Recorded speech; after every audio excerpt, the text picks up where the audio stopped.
right, so I am out here.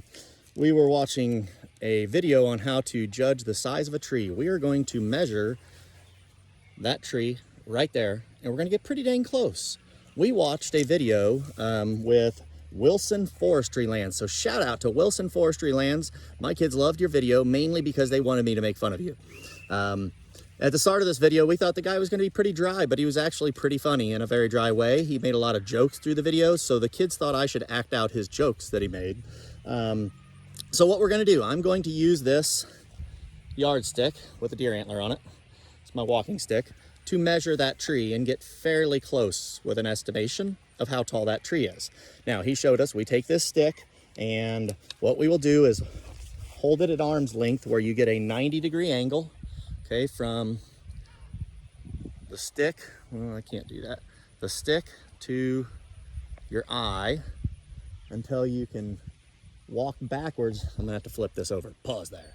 All right, so he said you want a 90-degree angle from your hand over to your eye, and the top of the tree will be in line with the top of the yardstick.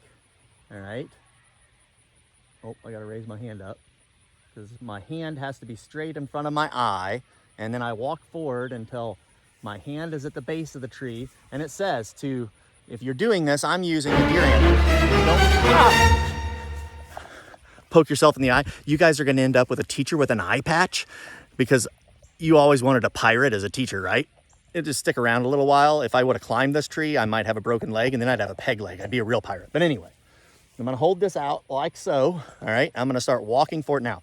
Side note here, there's a PE class right there for the high schoolers, and then you little bullies are over there on the playground right now, and if anybody sees me out here doing this with this stupid hat on, they're gonna really question my sanity. What's that? Dahlia, what did you say? They already questioned my sanity? It's a fair point, fair point. All right, I'm gonna carry on. But, so if I'm out here and, you know, he said to walk forward and walk backwards as you do this, or he said you could roll or crab walk or run, all right? Now, I'm gonna start walking forward until my hand is at the base and the top of the tree is lined up, all right? Now, there's a chance I might have to...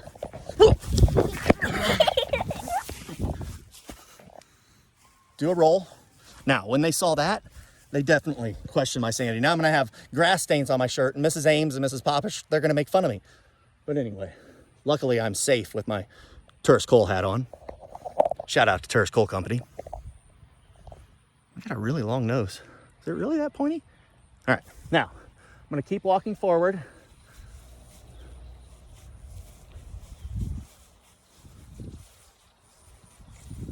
All right, right here.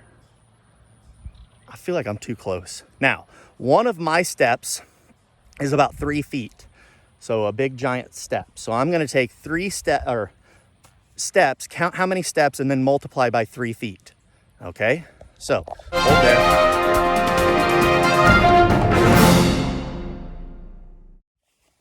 Now, I'm getting ready to step this off.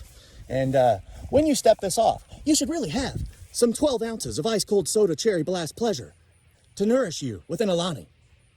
Get them at your local Casey's. See the store specialist, David Atwood, for more information. 2 for $5.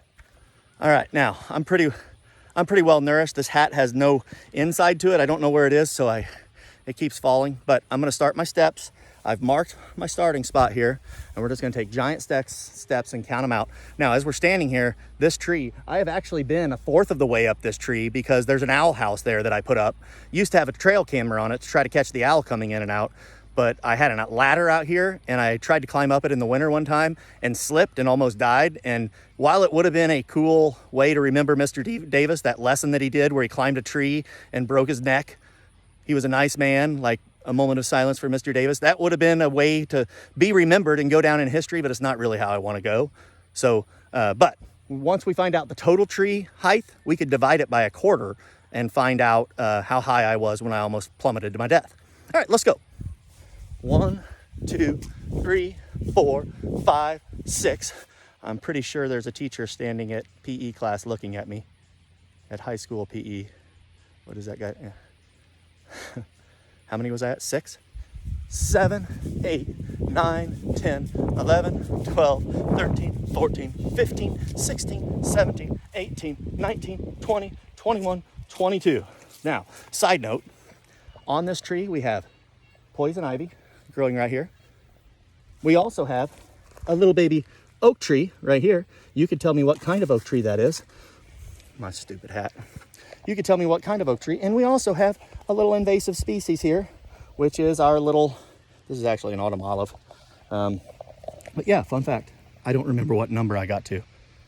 I hope I said it out loud what I got to, because I don't remember. But we're gonna take that and multiply it by 3, because each step is 3 feet. However many steps, that's gonna tell us the height of the tree. I'm gonna have to go back and watch it though, because I really don't know. All right, so that's, what the heck is on my, is that a bruise or a shadow? Oh, that's dirt. Dirty, I'm gonna have grass stains on me. All right, so that concludes our lesson on estimating sizes of trees. Is that that's just a wrinkle. I can't rub that off, unfortunately. That concludes our lesson on estimating tree height. Now, 22 times 3 would be what? 66?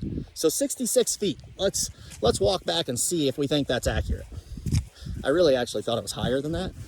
So 66 feet would be like 6.5-ish basketball hoops stacked on top of each other. No, I think that's probably pretty accurate. 66 feet. So a telephone pole isn't quite that tall, probably like 40 feet, I guess. I'd say 66 feet is probably pretty close. Depends on the telephone pole.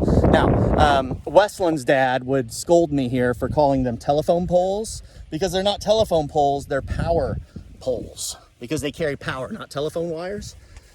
I know that because I once posted that on Facebook, and I'm sure it was either him or Piper's dad that gave me a hard time, this stupid hat, gosh darn it, a hard time, I can't get my bag, it's blowing to put my stuff in it. Now, a hard time about calling them telephone poles. They're power poles. The More You Know, Life Lessons by Brent Davis. Someday, when you graduate 5th grade, you will know a little bit about science, but you'll have a master's degree in what not to do in life and pointless things that you'll really never even need to know. But it might help you stay alive, so don't do what I do. Teachable moments.